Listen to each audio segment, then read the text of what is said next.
There are a lot of farms that you can make in Minecraft, and it's hard to know which ones are worth your time in survival. Today, we're going to be ranking every single farm in Minecraft from best to worst. That way, you know which ones to avoid in survival at all costs, and which ones are actually worth your time. We're going to be ranking 85 farms in today's video, so by the end of all this, you should have a pretty good idea of what's worth farming and what isn't. I've broken down every farm in Minecraft into 4 categories. We got the crop farms, the animal farms, the hostile mob farms, and the random. This is our little tier board over here. At the very bottom is the absolute worst thing in the world. You should not build these ever. And then we got bad farms, below average, average, super good, and legendary status here at the top of the board. Looking at these two, I do not think our tier list is big enough. I'm somewhat qualified to make this video because I've made hundreds of tutorials for Minecraft Bedrock Edition, and I have a tutorial for basically everything on this board behind me. So if you want to build anything I show in today's video, check out the playlist, and I likely have a farm for it. Let's establish a little bit of a baseline with 5 pretty easy and standard farms. So chicken farms and lava farms, I feel, are pretty average good farms that everyone should probably have in their worlds. This one gives you infinite food, this one gives you infinite fuel, and you kind of need a lot of both of those in this game. Moving up to the super good farms, everyone needs a tree farm. Wood is literally the first thing that you start farming in this game, so a tree farm should be ranked pretty highly. And then we got 2 S tier legendary farms in the form of a general hostile mob farm that gives you your bones and your gunpowders and makes all the explosions and rockets necessary.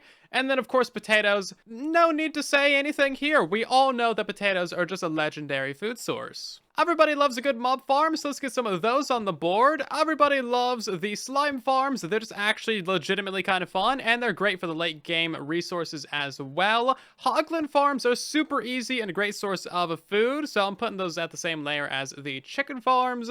And then Trident, Drowned, and Copper farms, kind of all the same deal. Also pretty necessary for late game tech, but the copper isn't really necessary to farm because copper veins are kind of absurd. We got a couple more A tier farms as well in the form of ghast farms. These are super duper good for the gunpowder and the explodiness, and then gold farms are also really solid as well for the experience and of course for the flexing power. Now, of course, S tier farm is the iron farm. Literally everybody needs an iron farm. These are like a critical part of your world's infrastructure. We got some more middle of the road mob farms in the form of the blaze farm. They're pretty alright if you get a double spawner. They're kind of okay for experience, and the fuel is kind of nice as well. Enderman farms on Bedrock Edition are also just mildly alright. On Java, they absolutely kick butt, but on Bedrock Edition, they don't spawn that quickly. A phantom farm is something that you never really need, but it's just kind of a fun build, so I wouldn't recommend building it necessarily.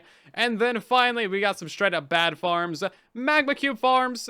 There's no point in farming them. When it comes to turtles, the only reason to farm them is the turtle helmet and the potions, but you don't really need those, so it's not often worth building. Our Z category is looking a little bit empty. I feel kind of bad for it. Let's change that a little bit. I might get in trouble for this, but I don't care. I'm still correct. So the big drip leaf are pretty terrible to farm. There's no real reason to do it. Same with the glow berries. They're a terrible food source and they kind of look all right. Glow lichen, you might need it for some building, but otherwise pretty useless. Rooted dirt, I feel like there's absolutely no reason to farm this. And then the crimson and warped fungus and roots farms. These used to be really good, but they got nerfed, so you can't use them as a bone meal farm anymore. Sweet berries are also pretty entirely pointless. I don't know why you would farm this either. And vines are also pretty pointless as well. Of course, you could use all this stuff for decoration and whatnot, but for the most part, there's no real reason to farm any of it. But wait, there's more! The hanging roots, the twisting and weeping vines, and the small mushroom farms all belong in this category as well. They're not really useful for just about anything. The crimson and warped anelium farms also go in this category. It's a nice block for some decorations, basically just fancy netherrack. We do have 3 really good crop contenders for the S category. I think azalea tree farms are definitely an S tier build because this is fully automatic wood. However, the moss farms I also want to put in S category, but I feel feel like they don't quite belong there because they're mostly just a bone meal powerhouse. Fungus tree farms are basically the same as azalea, but with, you know, the weird textures. And right now there's a lot of bugs with them, so they kind of fall into like the below average. Next up, we got a whole bunch of different block farms from the random category. And of course, bedrock farming is a total S tier farm. Like, that is just legendary right there.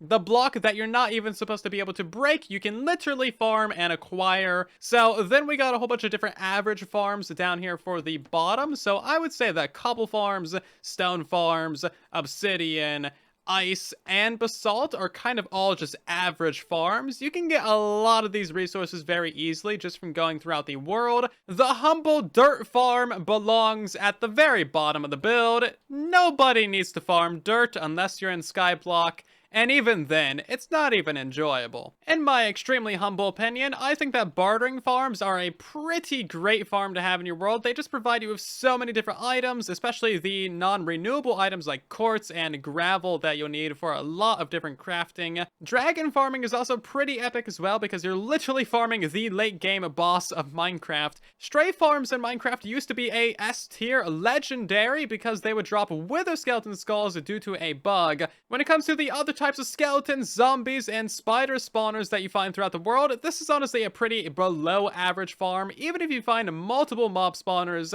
they're just not really that great. They're only good for new players and the very early game. And of course, we can all agree, silverfish are just the literal worst. I don't think anybody on the planet would ever want to farm them. They don't even drop anything. Moving back to a couple of the animal farms, I feel like the bee farms for honey and honeycombs are honestly a pretty solid building choice. They're fun, they're tiny, they're easy, and also then we got the pigs, cows, sheep, rabbits, and all of those good, simple animal farms that you can use for food and other resources. There is a couple of below average animal farms like the fish farm, where you just use magma blocks. Super easy to build, it gives you a ton of food, you can trade it to villagers or you can smelt it for experience. I guess you could put it in the average category if you wanted to. Now, when it comes to the axolotls and the tropical fish, these guys are just straight up a bad farm.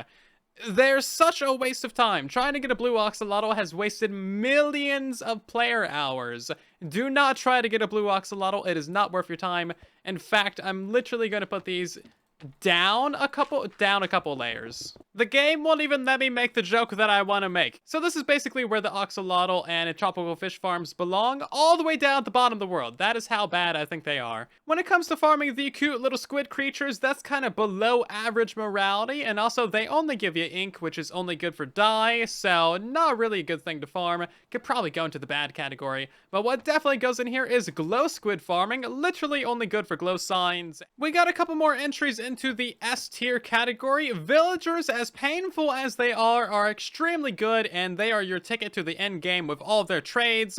They also make iron farms possible. Witch farms are definitely S tier. They give you 7 different drops. They're incredibly easy to build, and they give you blowstone, sweetstone, redstone, and glowstone. Very, very good things to be farming. As much as I want to put the Wandering Trader into the S tier legendary because they deserve to be farmed, and that's basically the only thing that players ever do to them anyways, kill them for the free leads. If you're actually building a farm specifically for the Wandering Trader, then you really have nothing else to do in your worlds. Maybe if you have a custom trading pack, I can maybe allow it. But if you want their vanilla trades, I'm sorry. You need to find something else to do. I feel like we can all agree that chorus fruit farms are just pretty unnecessary. Who is actually building with purpur in this game? And then of course we got a pretty bad farm in the mushroom block farms. These are really complicated to build and they're just mushroom blocks, so they don't really give you much. Nether warts are also a pretty bad farm as well. You really only need these things for potions. Sugarcane farms get the surprising rating of below average. You really do not need sugarcane farms in your Minecraft world. They're severely overrated.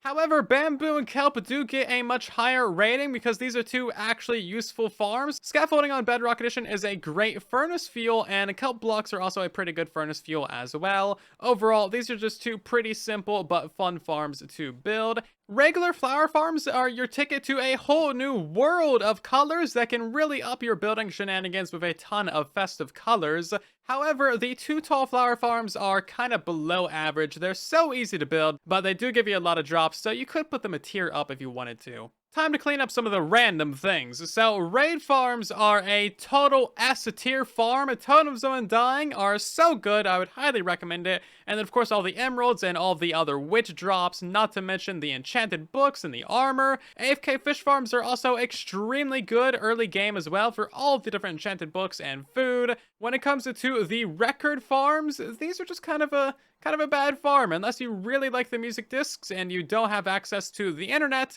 then there is no reason to actually play these ever. And of course, an amethyst geode farm also isn't really that practical either. It's not really that useful. They don't produce a lot. It's terrible to automate. Charcoal farms, I think, should probably go in the bottom of the barrel because you gotta burn wood to get fuel to burn more wood. It is a self-sufficient process, but farming trees is not a free thing unless you have a wither cage. Cleaning up the final of the animal farms, we have a general passive animal farm, like the one that you build up in the sky and get every single passive animal in the game. These are honestly a pretty average farm. They give you a lot of different animal drops. A wolf farm I would put as below average. They are so easy to build now, and they're really easy to automate. They do give you access to a lot of different building blocks, so they're really good in that regard, however. And an egg farm, there is basically no reason to ever build an egg farm. Although, if you play with friends, then these should definitely go up to the S tier because, well, I think we all know what I'm talking about. Yet another mob farm before the S tier. Guardian farms are just amazing all around. They give you an incredible amount of experience. They're basically like the best XP farm. Potion brewers are technically a type of farm, and I'm going to put those into the average category.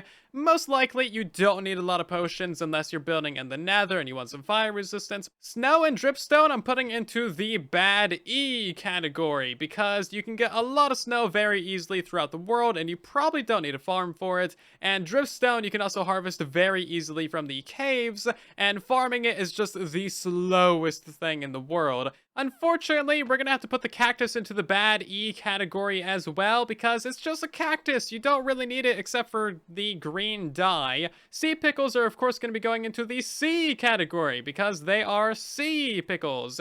And of course, melon pumpkins are going to be going into the kind of average-ish territory as well. They're not really a good food source, but they are good for villager trading.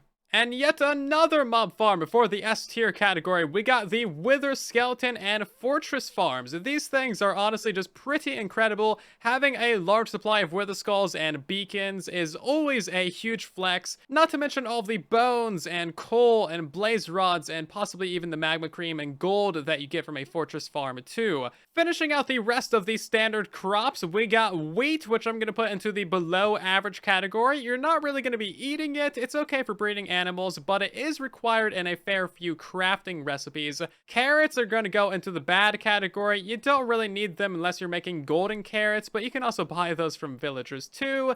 And beetroots, I think we all know where I'm going with this one. Where's the hole at?